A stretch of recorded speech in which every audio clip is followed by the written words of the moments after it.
Hey mate, how you doing? I'm good. Sorry for missing the call this morning. I was like running out of another meeting. So when I log in, like you left. Yeah, no worries, man. That's all good. I'm glad we got it sorted though. Yeah, thank you. Thank you for being flexible. Not a problem. You're in Ho Chi Minh City, are you? Yeah. Have you been there Yeah. before? Yeah, I was living there. I was living there until a month ago. I just came back for Christmas. So Oh, I see, I was see, see. in Vietnam for about 5 or 6 years. Wow. So Yeah. yeah, I'm Yeah. Let me know familiar. when you have time to come back. Like, maybe we should catch up or some like, Yeah, for for sure, coffee. mate. I should be back Yeah. after TET, but we'll just see how it goes. Okay. Cool.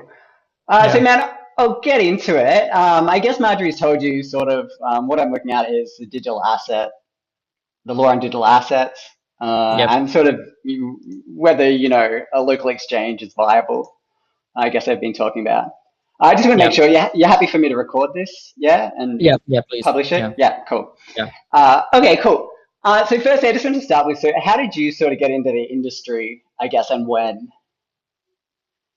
So I started like in my career as a embedded system engineer, and also started like doing a couple of like technology business. Sure. Before I got into crypto in 2017. Initially, it's just like like everyone else, like interested in the asset itself first, and then like when you're already like buying the assets and holding the assets, you're starting to do a lot more research. And I think like a lot more research about that. I think like this is like the future of finance, tech. And that's where I think like I get into the market in 2017 and starting to build Coin98, now 98 as a company in mid 2018. I think since then we becoming the biggest investor community in Vietnam, then building the crypto wallets in Southeast Asia, getting like 10 million users across the world right now. And I think like during that times we develop a lot of like educational content in Vietnamese as well, develop communities here. I think like like last 2 years I have like the opportunity to engaging with a lot of government agencies and departments and authorities that are over there to contribute a bit into the politics now we have in Vietnam. So I think like as you know, now we're starting to have a clear guidance on and recognition as like for crypto as a new asset class in Vietnam. I think for me that's a very like meaningful moment where you enter the space like almost a decade ago where everything think Bitcoin is a scam, and now you're starting seeing like your country becoming a lot more pro crypto right now. I think that's super awesome. Sure. And so on that then, I guess so you sort of had your business since 2018 and then everything sort of changed. I guess last year was sort of when the big stuff sort of started to happen. Yeah. And you guys stopped serving Vietnamese customers, is that right? Yeah, exactly. I think like in I think like in September when the regulation the resolution 5 was released and also effectively uh immediately. I think like that's the moment where we're trying to comply with the policy first, because I think it's still unclear, and there's no guidance yet on how like how what kind of licenses, if like do you need a license to operating a non-custodial wallet or not, or what is the. And then I think like even like we're operating a non-custodial wallet, like everyone else, within the wallet there's a lot of like features like earn stakings, even swap between native assets that like, we allow the users to do so. And it's still unclear answer on that at a time. So like, we're trying to comply with the policy first, during the time we engage with regulators. And I think a part of that effort, I think like in at the beginning of this month, January, I think on January 8th, we're announcing a JV between 98 and also like G Group, Sure. Mhm. the like parent companies of F88, which is also a lending firm in Vietnam. That's also a part of the effort where we're starting to engaging with the regulators and applying for required license to continue to operate in Vietnam. I think like like moving forward, G98 will be the companies and the brands that we're going to operate in the local market. Sure. And so I mean, with that regulatory uncertainty, I guess, how do you plan forward with G98? Um, Sort of like, what are the next steps you're going to take? Presumably, you don't want to spend a lot of money or invest a lot of money in something that may not get approved or that you don't know Yep. how it's Yep. going to function or work. I feel like, you know, like, so the way that we're positioning in G90 right now is like we're becoming a kind of Sure. like a trusted partner of, you know, auto exchanges in Vietnam. I think, like, you know, as you might know, there will be 5 licenses will be granted into the, you know, for Vietnam market. And then like these 5 licenses, you know, people who got this kind of licenses will have a kind of like, you know, they can offer a comprehensive suite of products relating to like digital assets and also crypto. However, I think, like, you know, we all know, like, you know, blockchain or crypto as a whole is a huge industry. Like, you know, you cannot only operating one single exchange businesses without other additional, you know, product and services that serving you.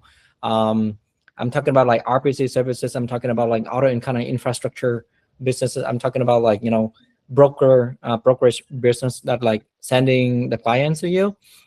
That will be the position, you know, where we're trying to targeting on. So number one, I think, like, you know, to continue to operate and dominate Vietnam market. I think, like, you know, we have a very, we want to make sure that we very compliant with the policies and regulations.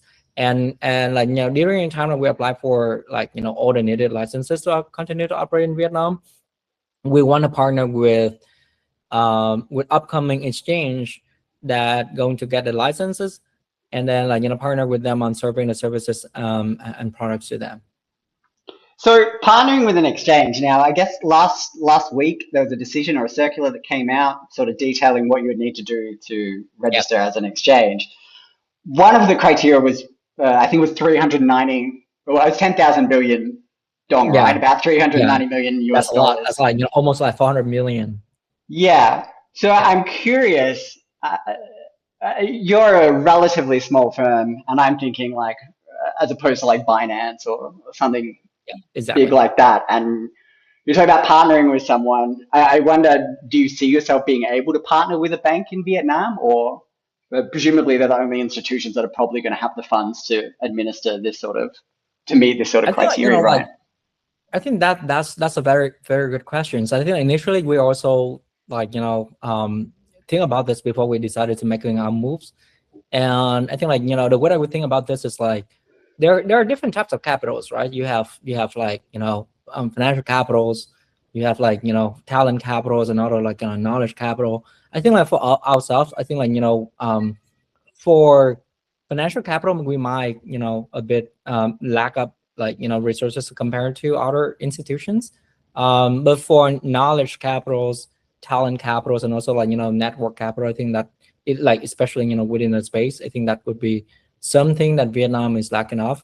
And then, you know, a very good example of that is, I think, like, when I entered to Vietnam, when I starting to get into the market in Vietnam, I think there are very few, almost like there's only Kyber back then in 2017. Now, I think, like, you know, Kyber, Sky Mavis, and so 98 are, you know, one of very few firm is still, like, you know, existing, and so, you know, continue operating in the market. So that also means, you know, there's a very, like, few talented working in the space that have enough experience on building their products, continue to operate this for long term, almost a decade. And I think that can, like, you know, become one advantage, like, you know, why this firm, you know, want to work with us. And like I said, I think, like, you know, Vietnam is 100 million populations country.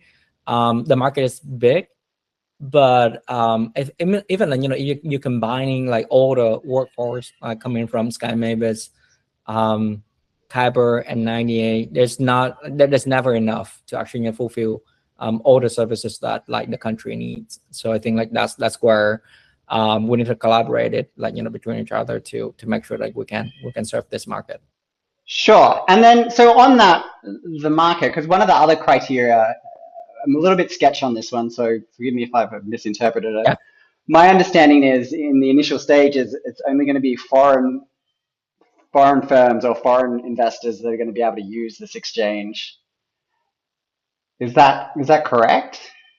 Nope. I think like initially, Okay. so there's two types, right? So for new asset issuance, Okay. which we be a lot more focused on RWAs. That would be like the only serve for foreigner investors. But for existing assets, I think that could be allow for Vietnamese retail users to actually access into that, and also like companies as well. So actually, local players can access into this local exchange and buying Bitcoin.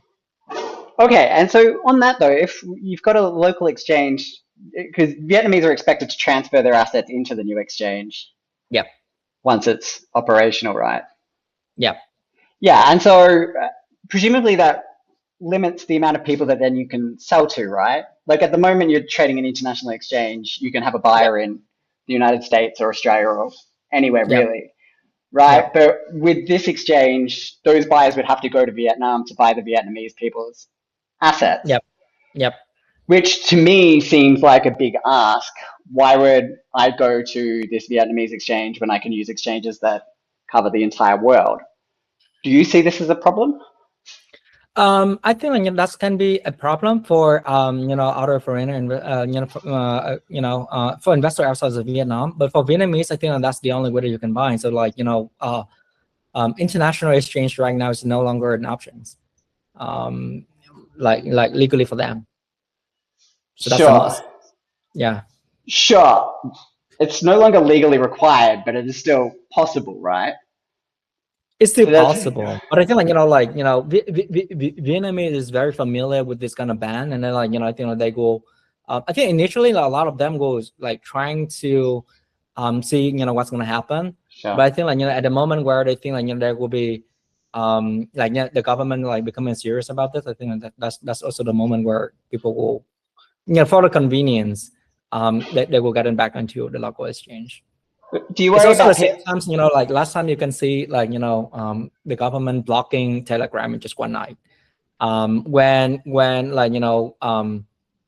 they the moment where the government blocking all this kind of international exchange that you cannot access it in from normal IPs. I think that's where people will think, okay, maybe we just need to withdraw it back into the local exchange to trade.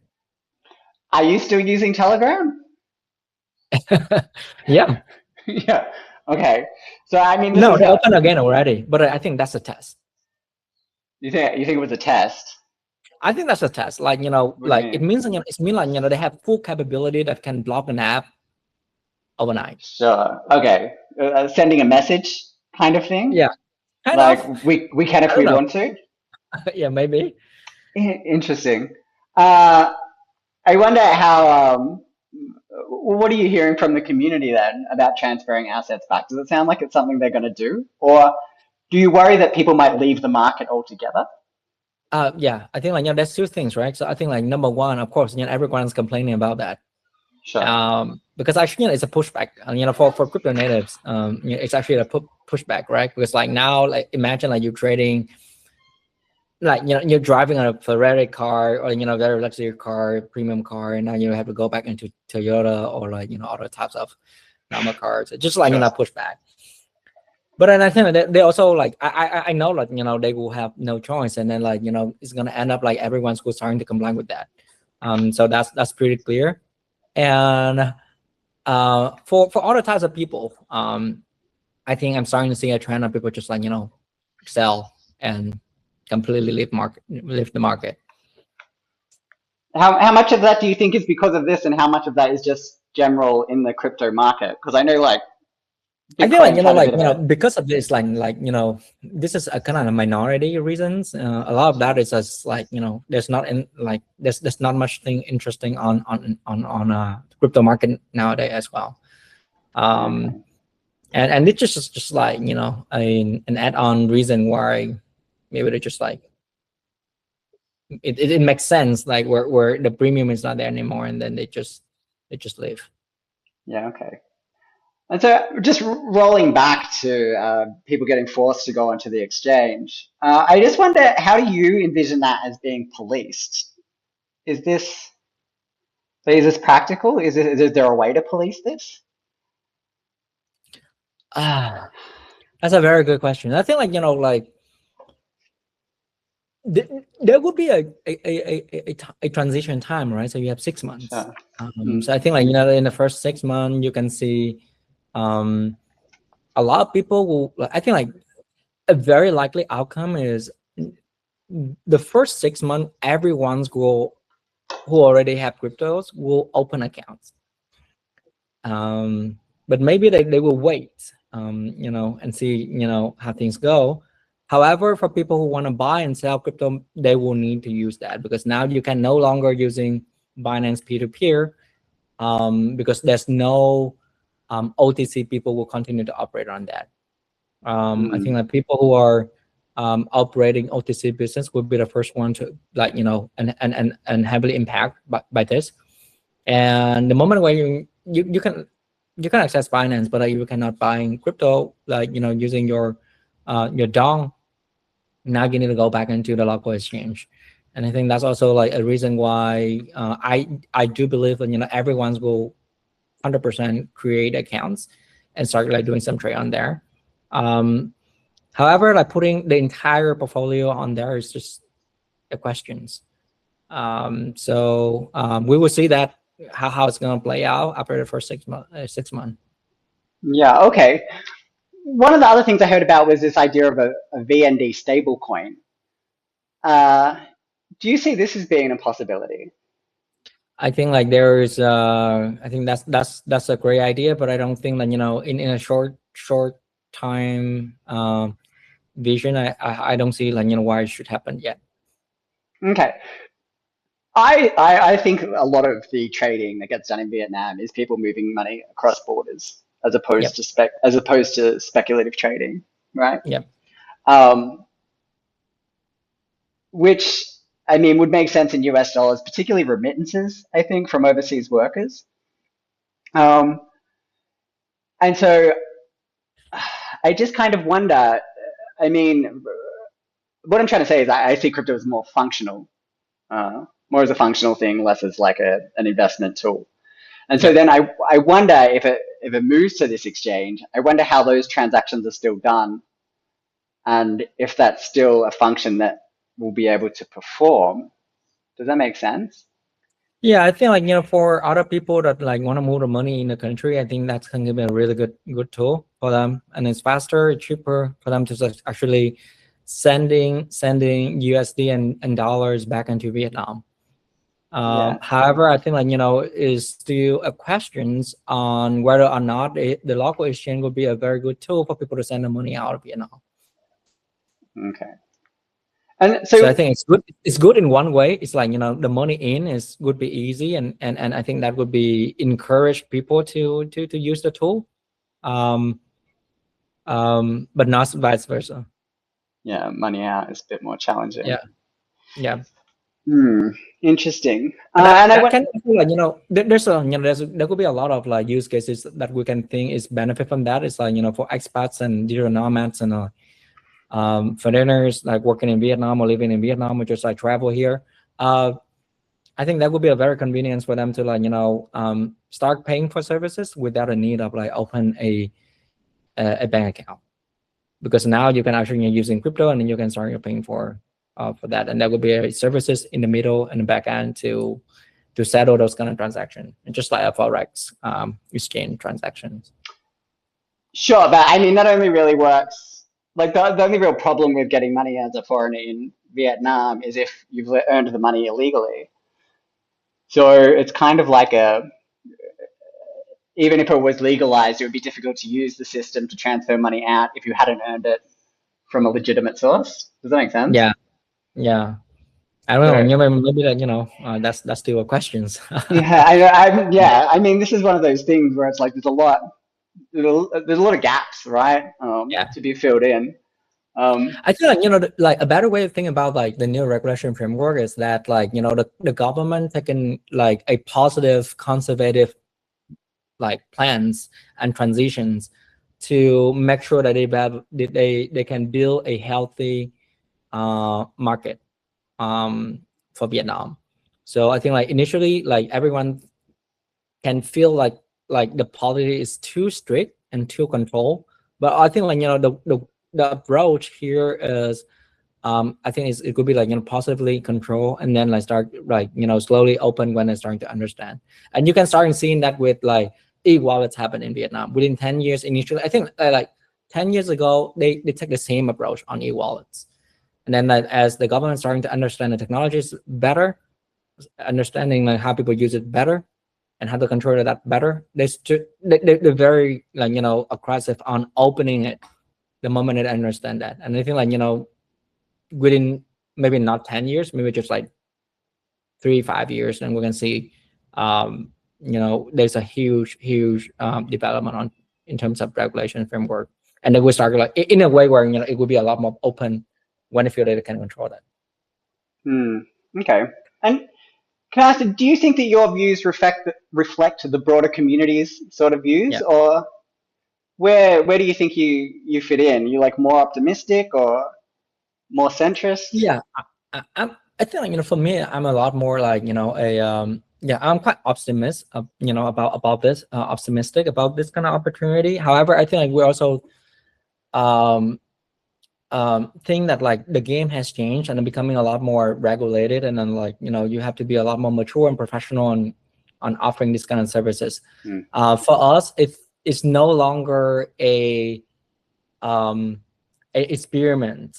For us right now, we think that this is a part of a whole fintech world, and even within the companies, we're starting to like develop our skills and like learning, upgrading our knowledges to make sure that we can like catch up with the space. Yeah. Okay. Cool. All right. That kind of does it. Did you have anything else you wanted to add, or anything you don't think I've covered? I think like that's maybe like another thing on G98 is I think alongside with like partnering with all this kind of exchange, like we also want to be a trusted partners for other and for like global partners that enter into Vietnam. I think like on a broader way, Vietnam being regulated is also like open a better opportunities for products and services to offer to the mass, right? So I think back then, if there's like there's a lot only a minority, like a set of people that just enter the space and like understand and using crypto. Now we can see like a lot more people in Vietnam, like and a larger portion of the population to start accessing to this market. And we're going to be like a bridge and trusted partners for other global partners when they get into Vietnam. Okay, have you been talking to anyone, or? Yeah, I mean, there's a lot of like we're starting to work with a lot of institutions in the US right now to serving the ecosystem, right? So they are the layer ones, they are custody partners, they are even like global exchanges are also trying to be partner with the local exchange to offering the liquidity support or other types of education and stuff like that as well. Stablecoins companies like Tesla and also Circle is like in top to all these kind of partners. So we're trying to help bridging and connecting all these kind of best partners like globally, like from our network, and bring them into the local market as well. Sure. And what kind of questions are they asking? Like, what are their concerns? I think like right now they pretty understand about the regulations. So like for them it's just like trying to working with the local partners here, especially people who have got a license to develop the market. And I think that's like for Vietnam it's just like rebuilding the whole market, right, in a very more regulated way. So they want to contribute into that. It's interesting because I feel like the difference between probably the demographic that deals in cryptocurrencies and the people sort of making the decisions or building this framework, I think there's very different. They just come from very different angles on what you want to get out of it and what you want to achieve. Have you found that a struggle, or? I think like initially I share the same thoughts as well, but the more I engage with them, I think like they just like trying to start with a very like I said like like positive conservative plans where you know they're trying to like start small first and see like, you know, start expanding over time. There's, I think when I talk to them, they like very well understand about the concept of like, you know, crypto businesses. But what they're trying to do right now is like start small and like trying to bridge them with TradeFi as well, because that would be a conflict if they're not managing well of that. And they also need to control the capital flows between this kind of market as well. They want to make sure that like the money that when a citizen put into this market will also contribute to the economy and also the GDP of Vietnam as well. And for that, I think like that, like even like they have a solution that like, you know, they want to empower this kind of space. They want to take this slowly and see like, you know, a lot more data coming in before they making both moves on that. But Yeah. I think like, you Okay. know, once the moment that they're starting to having all those like data that like can validate their point, I think they will start open the space in a way where people can access into a lot more services that also benefit the country as well. Yeah. Okay. Cool. That's good, man. That's plenty for me. Thank you. I'll let you go. Thank you very much for your time. Yeah, I'll let you know how it goes. Yeah, perfect. Thank you very much. I hope like, you know, the answer is like, you know, good for you as well. Yeah. You know, looking forward for the articles. Cheers, man. Thank you. Yeah. All right. Thank you. Take See ya. care. Bye.